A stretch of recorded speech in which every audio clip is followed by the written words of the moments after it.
Hello दोस्तों। उम्मीद करता हूँ आप सभी बढ़िया होंगे। इस वीडियो में हम जो सीजीपीएससी मेंस का पेपर नंबर 3 है उसके हिस्ट्री के पार्ट को डिस्कस करेंगे। क्योंकि सीजीपीएससी मेंस के पेपर में समय कम होता है और हमें लिखना ज़्यादा होता है, तो एक मैं आपको अप्रोच बताऊंगा ताकि कोई भी आपका क्वेश्चन छूटे ना, या फिर छूटे तो ज़्यादा मार्क्स का ना हो।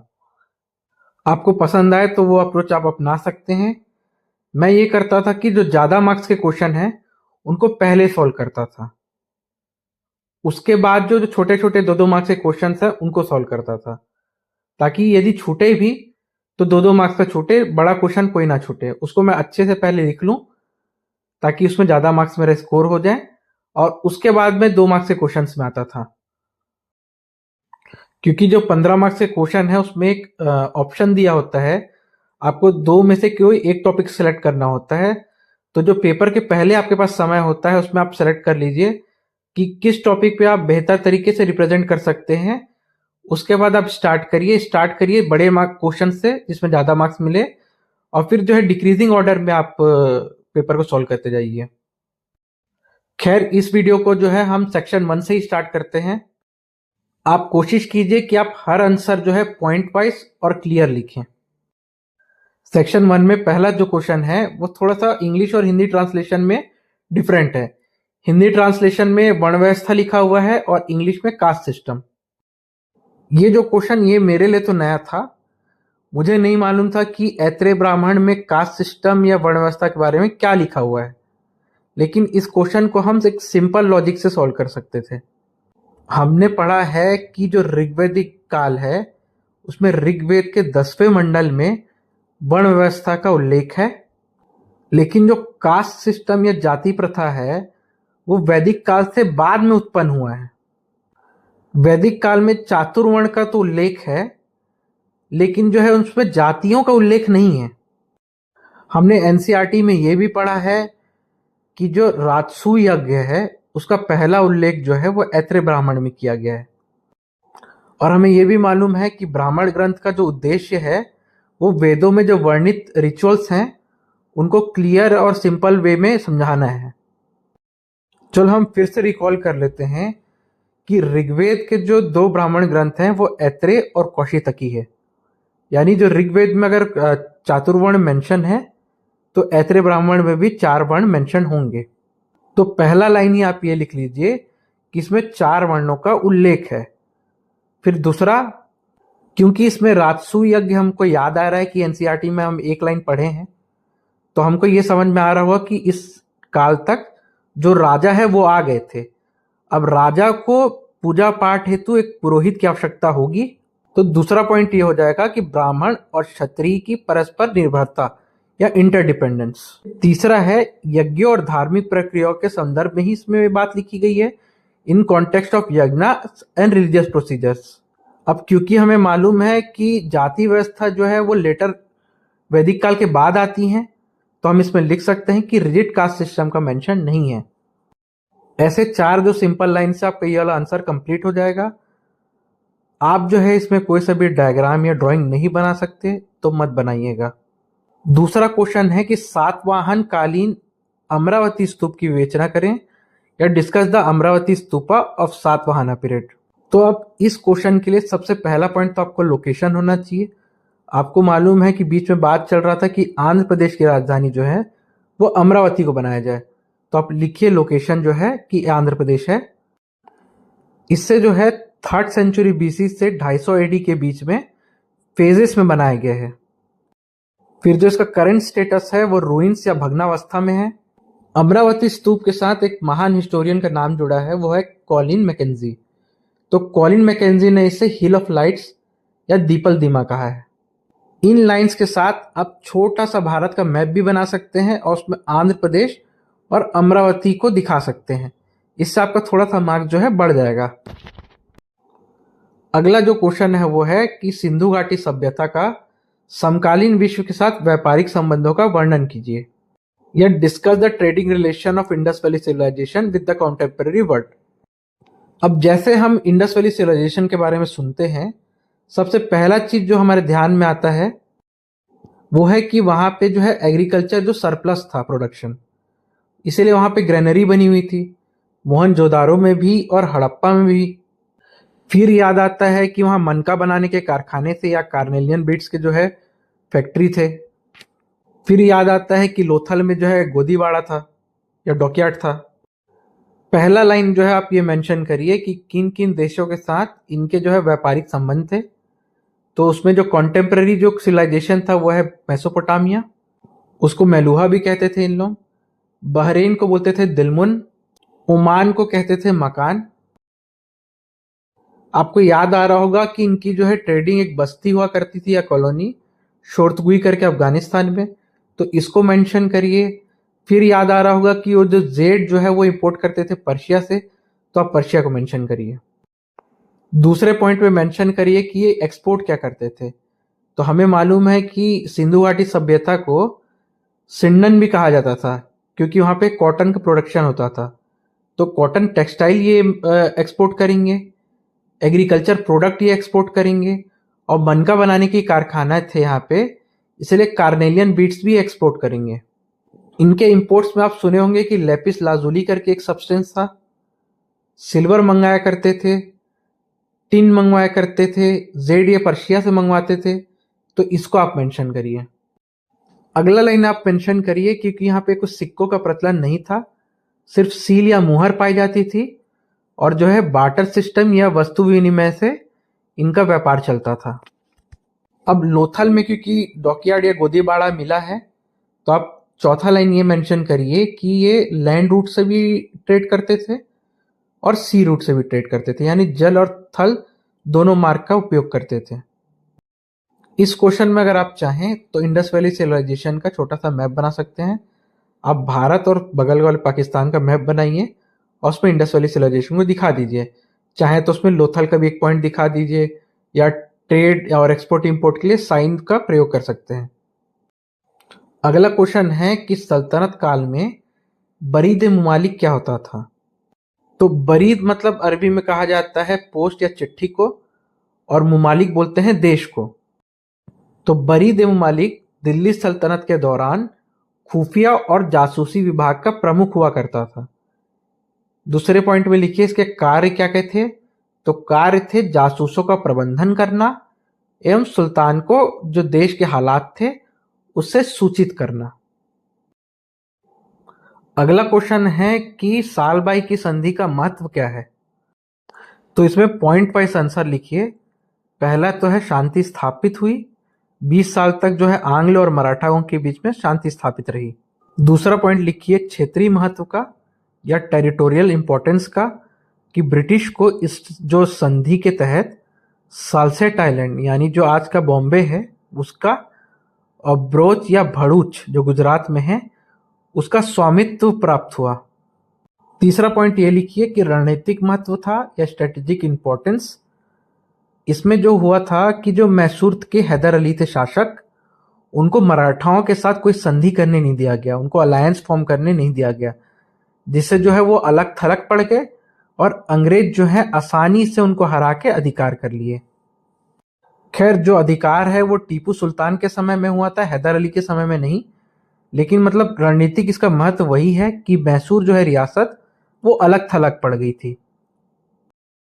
जो आखिरी पॉइंट है वो मराठाओं के लिए जो इंपॉर्टेंस रहा, पॉलिटिकल इंपॉर्टेंस या राजनीतिक महत्व, कि जो पेशवा थे माधवराव द्वितीय, उनकी वैधता या लेजिटिमेसी को अंग्रेजों ने स्वीकार कर लिया। अगला क्वेश्चन है कि जो आप डॉक्ट्रिन ऑफ लैप्स या व्यवगत के सिद्धांत को संक्षेप में समझाइए। तो पहला लाइन आपका रहना चाहिए कि एक विलय नीति या एनेक्सेशन पॉलिसी था लॉर्ड डलहौजी द्वारा। अगले पॉइंट में इसके शर्त को समझा दीजिए कि कोई भी जो भारतीय शासक बिना किसी प्राकृतिक नर उत्तराधिकारी के मृत्यु हो जाती है उसकी, तो उनका रियासत जो है स्वतः ही ब्रिटिश क्षेत्र या ईस्ट इंडिया कंपनी के क्षेत्र में विलय हो जाएगा। तो अगला क्वेश्चन है कि अशोक के प्रशासन में निरीक्षाटन क्या था। निरीक्षाटन का संधि विच्छेद करने पे निरीक्षण और अटन यानी घूमना फिरना या टूरिज्म आएगा। तो निरीक्षाटन का अर्थ था कि सम्राट या उनके अधिकारियों द्वारा देश भर के भीतर निरीक्षण करने के लिए घूमना, क्योंकि अशोक की जो बहुत सी नीतियां थी वो जन कल्याणकारी थी, तो वो अपनी जन कल्याणकारी नीतियों को उसको मॉनिटर करने के लिए और जो धम्म के सिद्धांत का प्रचार प्रसार करने के लिए वो देश भर में घुमा करते थे। इसी को निरीक्षाटन कहते हैं। अगला है वेवेल्स प्लान या वेवेल योजना क्या था। तो पहला पॉइंट लिखिए कि लॉर्ड वेवेल द्वारा 1945 में लाया गया था। इसका जो एम था वो एग्जीक्यूटिव काउंसिल या कार्यकारी परिषद को पुनर्गठन करना था। इनके पुनर्गठन के पश्चात जो सवर्ण हिंदू और मुस्लिम उनकी संख्या जो है समान हो जाती। मेन जो इसका उद्देश्य था वो था कि वर्ल्ड वॉर 2 के दौरान भारतीय सहयोग को प्राप्त करना। लेकिन जो है शिमला कॉन्फ्रेंस के बाद ये जो है योजना विफल हो जाती है। अगले सेक्शन में जो क्वेश्चन है वो 4-4 मार्क्स के हैं और 60 वर्ड्स में आपको डिस्क्राइब करना है। तो पहला क्वेश्चन है कि वैदिक साहित्य का संक्षिप्त विवरण दीजिए या डिस्क्राइब कीजिए। अब वैदिक साहित्य में आप चारों वेद को लिख सकते हैं कि ऋग्वेद, सामवेद, यजुर्वेद और अथर्ववेद। अब इन चारों वेदों के जो उपवेद हैं, जैसे ऋग्वेद का हुआ आयुर्वेद, सामवेद का हुआ आपका गंधर्व वेद, यजुर्वेद का हुआ आपका धनुर्वेद और अथर्ववेद का हुआ आपका शिल्पवेद, इनको मेंशन करिए। फिर जो ब्राह्मण ग्रंथ है, जैसे ऋग्वेद का है ऐतरेय कौशितकी, सामवेद का है आपका पंचविश, षड्विश, जैमिनी, शुक्ल यजुर्वेद का शतपथ, कृष्ण यजुर्वेद का तैत्तिर्य और अथर्ववेद का आपका गोपथ, इसको मेंशन करिए। उसके बाद अरण्यक और उपनिषद, ये सब मिला के जो है वैदिक लिटरेचर कहलाएंगे। आपको बस सिंपल नेम मेंशन करना है, आपके पास ज़्यादा समय नहीं होगा इसको एलोबरेट करने के लिए। जो अगला क्वेश्चन है उसमें आपको मोपला विद्रोह को समझाना है या टिप्पणी लिखना है। क्योंकि ये 4 मार्क्स का है, आप बढ़िया से भारत का नक्शा बनाइए, उसमें मैसूर जो है प्रेसिडेंसी उसको दिखाइए, वहां पे मालाबार रीजन को दिखाइए। इससे क्या है आपके जो मार्क्स हैं वो बढ़ेंगे। अब जो है पॉइंट वाइज लिखिए। पॉइंट वाइज में जो पहला आएगा वो लोकेशन या स्थान का आएगा। अब लोकेशन में आप ये मत लिख दीजिए कि वो केरला में है, क्योंकि उस वक्त केरल राज्य नहीं था। उस वक्त जो है मद्रास प्रेसिडेंसी था और उसका मालाबार जो है एक जिला था। हाँ, ये लिखिए कि वर्तमान में ये केरल राज्य में है। फिर लीडर का नाम मेंशन करिए, अली मुस्लियार का। कारण लिखिए। कारण में जो पहला कारण आएगा वो है अंग्रेजों की दमनकारी नीति। जो मोपला मुस्लिम थे वो जनरली जो है काश्तकार या फिर किसान हुआ करते थे। फिर इनके जो मेन टारगेट थे, जो नायर जमींदार हुआ करते थे और जो नंबूदरी कास्ट के लोग थे, उनको मेंशन करिए। फिर ये भी मेंशन करिए कि जो खिलाफत आंदोलन चल रहा था टर्की में, उसका ही एक प्रकार से एक्सटेंशन था। फिर जो विद्रोह का जो कोर्स ऑफ एक्शन था उसको आप लिखिए और अंत में जो परिणाम था उसको मेंशन करिए। परिणाम तो एज यूजुअल जो अंग्रेज जो है ब्रूटल सप्रेशन या दमन करते थे किसी भी विद्रोह का, और जो एक लैंड रिफॉर्म वहां पे एक्ट लाया गया था उसको मेंशन करिए। अगला क्वेश्चन है कि brief war of succession during rule of Shah Jahan को आप संक्षेप में विवरण दीजिए। जो शाहजहां थे वो बीमार पड़ गए थे अपने अंतिम वक्त में और उनके 4 बेटे थे। दारा शिको जो उनके फेवरेट थे, मुराद बख्श, शाह शुजा और औरंगजेब। तो औरंगजेब जो थे वो दक्खन में थे, मुराद बख्श जो है गुजरात की तरफ थे, शाह शुजा बंगाल की तरफ और दारा शिको जो उनकी राजधानी थी आगरा वहां पे थे। तो जैसे ही इन चारों को खबर मिली कि दारा शिको को जो है एम्परर या फिर बादशाह डिक्लेयर कर दिया गया है शाहजहां के द्वारा, तो वो जो है एक सिविल वॉर पे सबके सब आ गए। तो बढ़िया से एक जो है इंडिया का मैप बनाइए, उसमें मुगल एम्पायर को दिखाइए और चारों जो सूबे हैं है ना और राजधानी आगरा, 4 सूबे यानी दक्खन, बंगाल और गुजरात को दिखाइए और चारों जो उसके कंटेस्टेंट या पुत्र हैं उनका नाम लिखिए। तो अब इसमें पहला कारण लिखिए इस वॉर ऑफ सक्सेशन का या फिर उत्तराधिकार के युद्ध का, कि जितने जो तिमुरिद होते थे या फिर तैमूर के जो वंशज होते थे उसमें सक्सेशन का कोई नियम या उत्तराधिकार का कोई नियम नहीं होता था। जो भी ताकतवर होता था अपने बाकी भाइयों को कत्ल करके वो राजा बन बैठता था। फिर जो बेलिजेरेंट या युद्धरत जो थे, औरंगजेब, दारा शिकोह, शाह शुजा और मुराद बख्श, इनका नाम लिखिए। फिर टाइम पीरियड मेंशन करिए 1658 से 1659। शुरुआत में जो दक्कन में औरंगजेब रहता है वो मुराद बख्श के साथ एक अलायंस फॉर्म कर लेता है। ये दोनों मिल के जो है दारा शिकोह की सेना को धर्मट में हरा देते हैं। ये धर्मट जो है उज्जैन के पास में है, और जो सेना थी दारा शिकोह की उसका नेतृत्व कर रहे थे राजा जसवंत सिंह ऑफ मारवाड़। अगला बैटल है बैटल ऑफ सामूगढ़, जिसमें मुराद बख्श और औरंगजेब की सेना मिलके दारा शिकोह की सेना को हरा देते हैं आगरा के पास ही, और जो है क्या बोलते हैं आगरा पे कब्जा कर लेते हैं। इसके बाद जो है दारा शिकोह को भी मरवा देता है औरंगजेब, और मुराद बख्श को भी, और जो शाहजहां रहता है उसको आगरा के किले में कैद करवा देता है। अगला बैटल है खजवा में। शाह शुजा जो है बंगाल में अपने आप को बादशाह डिक्लेयर कर देता है, और उत्तर प्रदेश में औरंगजेब और शाह शुजा का जंग होता है, जिसमें जब शाह शुजा हार जाता है और अराकान यानी म्यांमार की ओर भाग जाता है। आखिरी पॉइंट लिखिए कंक्लूजन या परिणाम या रिजल्ट का, जिसमें औरंगजेब जो है पूरे मुगल एम्पायर का बादशाह बन जाता है। उसके जो दो भाई हैं उनको एग्जीक्यूट करवा दिया जाता है, और एक भाई जो है अराकान की ओर भाग जाता है, और जो शाहजहां है उसको शाहबुर्ज में वहां पे लाल किले में उसको कैद कर लिया जाता है। अगला क्वेश्चन है कि खालसा पंथ के बारे में आप क्या जानते हैं, संक्षेप में प्रकाश डालिए। तो पहले पॉइंट पे आप बताइए कि इसकी स्थापना जो है गुरु गोविंद सिंह ने की थी 1699 में बैसाखी के दौरान आनंदपुर साहिब में। फिर बताइए कि इसका उद्देश्य या एम क्या था। तो इसका उद्देश्य जो था वो न्याय था, जस्टिस, समानता यानी इक्वलिटी, और जो ओप्रेस्ड हैं यानी दबे हुए कुचले हुए लोग हैं उनकी रक्षा करना था। फिर बताइए कि इनकी इनिशिएशन सेरेमनी, जो अमृत संस्कार है, उसके बारे में। फिर जो 5 के है, केश, कंघा, कड़ा, कृपान, इसके बारे में बताइए। और अंत में जो रिजल्ट हुआ इसका कि कास्ट डिस्टिंक्शन जो था वो पूरी तरीके से खत्म हुआ और लोगों के बीच में समानता बढ़ी, इसको आप बताइए। अगला प्रश्न है कि राष्ट्रीय आंदोलन में लाला लाजपत राय के योगदान के बारे में बताइए। तो आप प्रारंभ कीजिए जो लाहौर में साइमन कमीशन का विरोध हुआ था, साइमन गो बैक के नारे के साथ, उससे। फिर बताइए कि ये गरम दल के एक मेंबर थे, रेडिकल थे, जिन्होंने स्वदेशी और बॉयकॉट मूवमेंट जो था बंगाल विभाजन के बाद उसमें पार्टिसिपेट किया था। फिर बताइए कि इंटरनेशनल एडवोकेसी या अंतर्राष्ट्रीय समर्थन जुटाने के लिए ये जापान और अमेरिका गए, और इन्होंने जो कांग्रेस और ट्रेड यूनियन की प्रेसिडेंसी भी की थी, मतलब अध्यक्षता भी की थी 1920 में। तो ये सब पॉइंट आप बताइए। आप साथ में जो है कोई फ्लो डायग्राम या मैप भी बना सकते हैं, और ये भी बताइए कि इनको पंजाब केसरी कहा जाता है करके। अगला जो सेक्शन है सेक्शन 3, वो 8 मार्क्स के क्वेश्चंस का है। इसमें जो वर्ड लिमिट है वो 100 है। इन क्वेश्चंस में आपको ध्यान रखना है कि आप जहां संभव हो सके डायग्राम अवश्य बनाएं।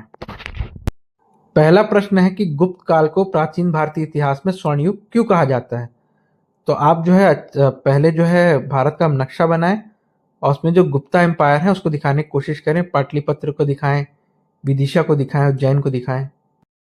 फिर पहले पॉइंट में आप लिटरेचर या साहित्य के क्षेत्र में जितने उत्कृष्ट कार्य हुए थे उसको मेंशन करिए।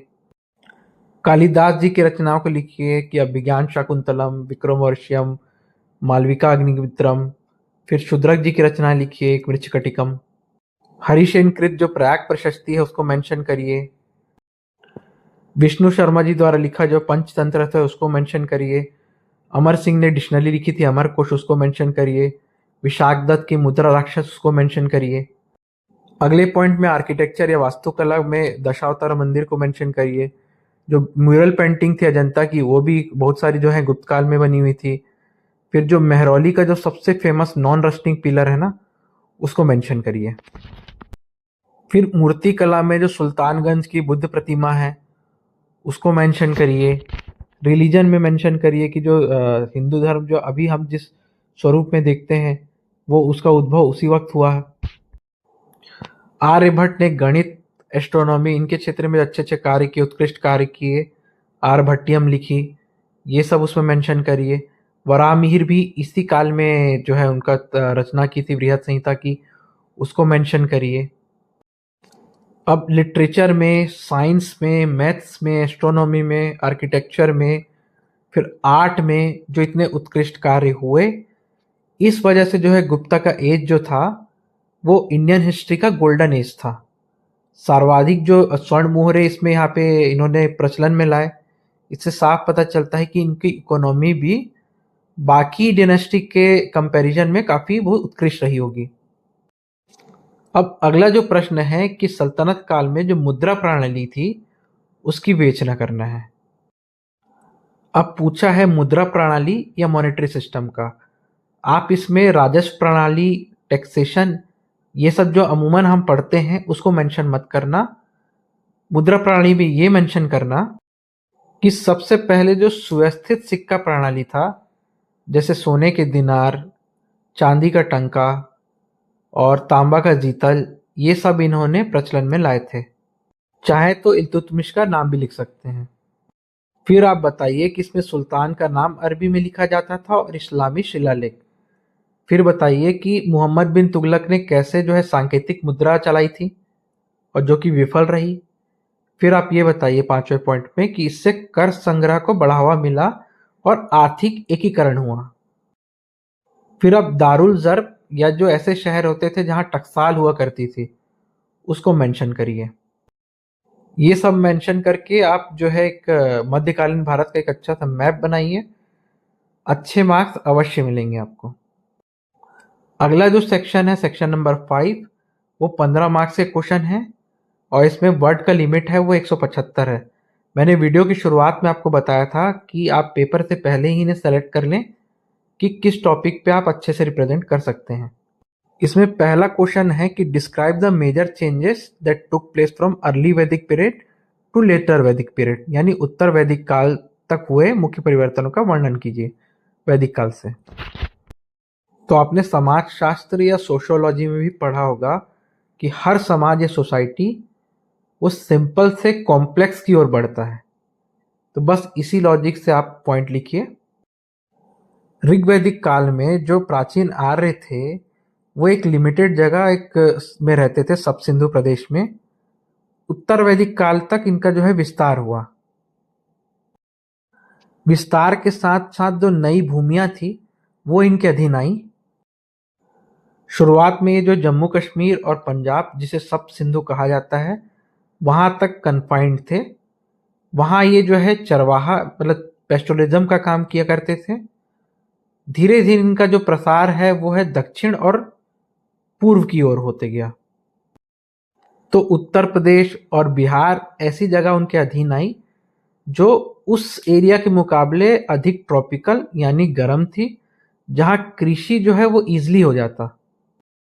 पेस्टोरलिज्म से जो एग्रीकल्चर में शिफ्ट हुआ, यानी जानवर चराने से जो खेती की ओर इनका शिफ्ट हुआ, इससे एक इनके सोसाइटी, इनके जो है इकोनॉमी, इसमें जो है काफ़ी मेजर चेंज आए। जानवर जो चराने वाले होते हैं वो खानाबदोश होते हैं, उनका कोई परमानेंट सेटलमेंट नहीं होता, वो मूव करते जाते हैं। लेकिन खेती के लिए आपको एक क्षेत्र में बहुत समय के लिए आपको वहाँ पे परमानेंट जो है निवास करना पड़ेगा। इसीलिए इकोनॉमी में एक मेजर शिफ्ट आया, आयरन टूल्स का यूज होने लगा और एग्रीकल्चर प्रोडक्शन बढ़ा। अब परमानेंट सेटलमेंट हुए तो राज करने के लिए एक राजा की भी आवश्यकता पड़ी, डिफेंड करने के लिए सेना की भी आवश्यकता पड़ी, है ना। तो जो स्मॉल ट्राइबल जो यूनिट थे उससे ये ग्रो कर गए। दूसरा है एडमिनिस्ट्रेशन में। पहले क्या हुआ करता था, एक फीमेल और मेल की इक्वालिटी होती थी। लेटर वैदिक एज में ये इक्वालिटी जो है शिफ्ट होते दिखी। जहां पहले सभा और समिति में महिलाएं अलाउड थी, उनमें रेस्ट्रिक्शन आया, उपनयन संस्कार बंद हुए, है ना। ये तो था स्टेटस ऑफ वुमेन का चेंज होना। फिर बहुत सारी जो समितियां थी विदत, इनका महत्व जो है कम हुआ। अब हर सोसाइटी जो है सिंपल से कॉम्प्लेक्स की ओर जाती है, यानी इसमें जो है रिजिड, जो पहले वर्ण व्यवस्था जो रिजिड नहीं थी वो रिजिड होने लगी। उसके बाद जो है नए नए लिटरेचर्स की रचना होने लगी, इकोनॉमी और ट्रेड जो है बढ़ा, मतलब कंक्लूजन आप ये लिखिए कि जो ओवरऑल सोसाइटी जो है वो सिंपल से कॉम्प्लेक्स की ओर बढ़ गई। अगला जो प्रश्न है कि जो ब्रिटिश साम्राज्यवाद या इंपीरियलिज्म था उसके इकोनॉमिक कंसिक्वेंस जो हुए बैड, उनको आप मेंशन करिए। इस क्वेश्चन को आप ध्यान से पढ़िएगा। यहाँ सिर्फ आर्थिक दुष्परिणाम को आप मेंशन करना, आप सोशल, पॉलिटिकल, एडमिनिस्ट्रेशन ये सब के दुष्परिणाम को बिल्कुल मेंशन मत करना। अब इकोनॉमी के 3 सेक्टर होते हैं, एग्रीकल्चर, इंडस्ट्री और सर्विस सेक्टर। हम देखते हैं कि इन तीनों सेक्टर में क्या क्या दुष्परिणाम हुए थे। अब अंग्रेजों ने सबसे पहले कब्जा किया बंगाल में। बंगाल जो है उस वक्त का बहुत सबसे ज़्यादा फर्टाइल और प्रॉस्परस सूबा हुआ करता था। इन्होंने सबसे पहले लाया कि डुअल गवर्नमेंट, निज़ामत को अलग किया दीवानी से। फिर इन्होंने लाया परमानेंट सेटलमेंट कॉर्नवालिस के समय में। उसके बाद भारत भर में अलग अलग जो सिस्टम चला, बहलवाड़ी, रैयतवाड़ी। इन्होंने कृषि में लगान को बढ़ा दिया, जिससे जो है छोटे किसान या जो काश्तकार थे वो गरीब होते चले गए, वो जमींदारों के चंगुल में फंसते चले गए और आर्थिक विपन्नता आई।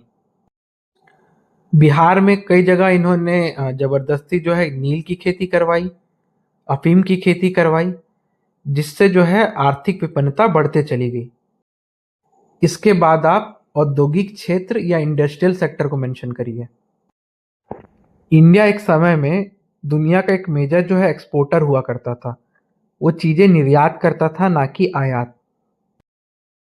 अंग्रेजों ने सबसे पहले जो कुटीर उद्योग थे, यानी जो कॉटेज इंडस्ट्री था और जो हैंडीक्राफ्ट जो इंडस्ट्री था, उसको डिस्ट्रॉय किया, उसको डिस्करेज किया। फिर उन्होंने जो एक्सपोर्ट है उसको डिस्करेज किया और जो इंपोर्ट थे उसको बढ़ावा दिया।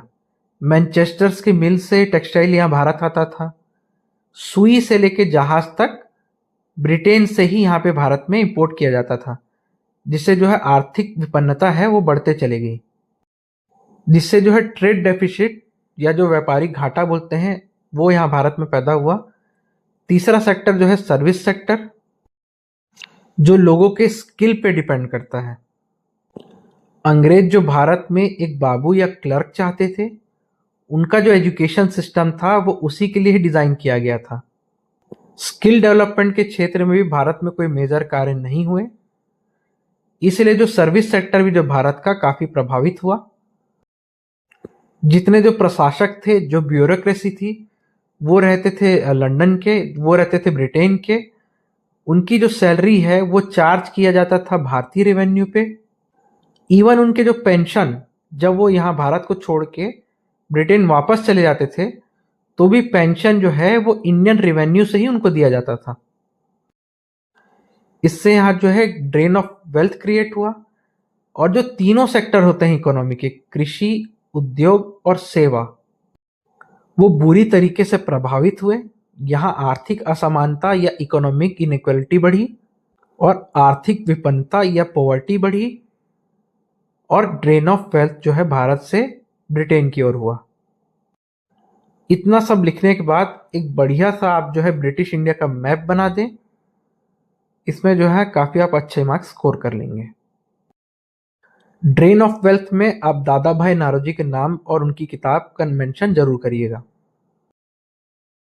ओवरऑल मैं कहूं तो इस बार का हिस्ट्री का पेपर काफी सरल आया था। ऐसे कोई अप्रत्याशित जो है क्वेश्चन नहीं थे। दोस्तों, सीजीपीएससी मेंस के लिए आंसर राइटिंग का प्रैक्टिस करना काफी अहम है। आप इतने दिन से पढ़ रहे हैं, आप प्री निकाल रहे हैं, तो आपका जो नॉलेज होगा वो तो काफी अच्छा होगा, लेकिन कैसे आप उसको प्रेजेंट कर रहे हैं ये भी काफी इंपॉर्टेंट है। इसके लिए मैं ये सोचा हूं, आप मेरे को टेलीग्राम में आप जो आंसर राइटिंग प्रैक्टिस किए हैं आप उसको भेजिए। मैं अपने तरफ से जो हो सकता है एनालिसिस उसको करके आप कहाँ आप सेटबैक हो रहा है आपका, या क्या चीज़ आपकी अच्छी है, ये मैं आपको बताऊंगा। इस वीडियो को देखने के लिए आपका बहुत बहुत धन्यवाद। कहीं अगर डाउट हो तो आप प्लीज़ कमेंट सेक्शन में बताइएगा मेरे को।